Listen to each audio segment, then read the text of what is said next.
আসসালামু আলাইকুম।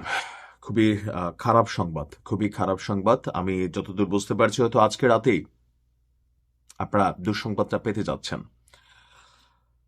মধ্যপ্রাচ্যের যে আরব সাগর আছে সেখানে মার্কিন যুক্তরাষ্ট্রের নৌবাহিনীর দ্বিতীয় বহর এসে পৌঁছে গেছে। এর পাশাপাশি আরো বেশ কিছু যুদ্ধজাহাজ এবং কি বিমানবাহী যে রণতরী, ডেস্ট্রয়ার, ক্যারিয়ার, ফ্রিগেটার আরো যেগুলো আছে সেগুলোর ব্যাপক উপস্থিতি, এমনকি স্পেশাল একটা চৌকস একটা বাহিনীকে মুভমেন্ট করিয়েছে মার্কিন যুক্তরাষ্ট্র। আর এর মধ্যেই খবর হচ্ছে যে আপনার আমাদের ইরানের ভাই বোনেরা রাতের বেলা ঘুমোতে পারতেছে না। আমি যখন নিউজটি করছি সারা দেশ জুড়ে আতঙ্ক ছড়িয়ে পড়েছে, মার্কিন হামলার আতঙ্ক। দরজা জানালা সিল করে রাখা হয়েছে, খাবার পানি মজুদ করছে ইরানিরা, কারণ যে কোনো সময় একটা বড় ধরনের ঘটনা বা যুদ্ধ ঘটলে তখন সবার আগে যেটা সমস্যা দেখা দেবে সেটা হচ্ছে খাদ্য।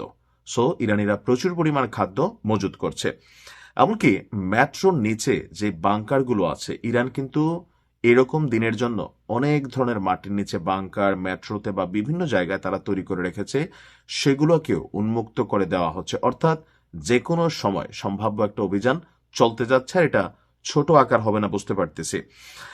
রাত নামার সঙ্গে সঙ্গে ইরানিদের মধ্যে এক চাপাতঙ্ক ছড়িয়ে পড়েছে। এখন মার্কেটে আলোচনা আছে যে কোনো মুহূর্তে যুক্তরাষ্ট্র সামরিক হামলা চালাবে। আর এই শঙ্কা এখনো ইরানি জনগণদের মধ্যে আরো বড় আকার ধারণ করেছে। নিজেদের জানালাগুলো তারা শক্তভাবে বন্ধ করে দিচ্ছেন, প্রয়োজনীয় খাবার এবং পানীয় তারা মজুত করছেন।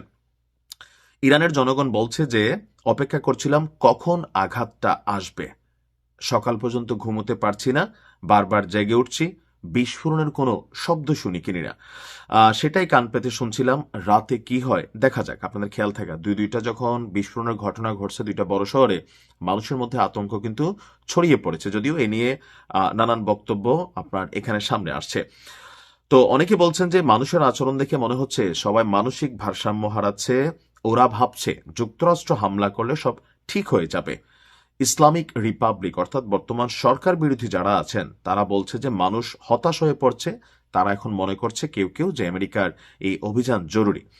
আবার গত এক সপ্তাহ ধরে ওয়াশিংটন ইরানের বিরুদ্ধে যে অবস্থান নিয়েছে, এতে ইরানেরও সামরিক তৎপরতা জনগণের মধ্যে টেনশনের কারণ তৈরি করছে। অর্থাৎ ইরানও তাদের যে সেনাবাহিনীকে তৈরি করা, বিভিন্ন সমুদ্রের নিচে মিসাইলের সুড়ঙ্গ উন্মুক্ত করে দেওয়া, হরমুজ প্রণালীতে মহড়া তৈরি করা, রাষ্ট্রীয় বিভিন্ন গুরুত্বপূর্ণ স্থানগুলোতে আকাশ পত্রিকা সিস্টেম অ্যাক্টিভ করা, বা এই যে ধরনের একটা যুদ্ধ পরিবেশ, এটা মানুষের মধ্যে আরো ভয়ের জায়গাটা তৈরি করে ফেলেছে।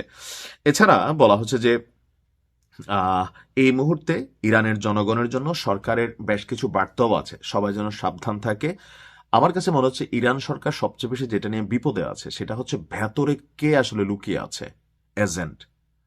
ইরানে যতবারই অভিযান চালানো হয়েছে আপনি দেখেন, বীরদের যারা প্রধান আছে বা আরো বিভিন্ন সময় যতগুলো অপারেশন হয়েছে, ভেতর থেকে তথ্য বের হয়ে যাচ্ছিল যে কে কোথায় আছে, কোথায় অবস্থান করতেছে।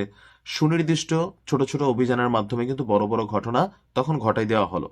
তো ইরান সরকার এই মুহূর্তে আততায়ী বা ছদ্মবেশধারী নিজেদের মানুষ যারা পশ্চিমাদের কাছে অথবা আমেরিকার দুষ্টপুত্রের কাছে বিক্রি হয়ে গেছে, তাদেরকে ফাইন্ড আউট করা ইরানের জন্য এই মুহূর্তে সবচেয়ে বেশি ক্রিটিক্যাল।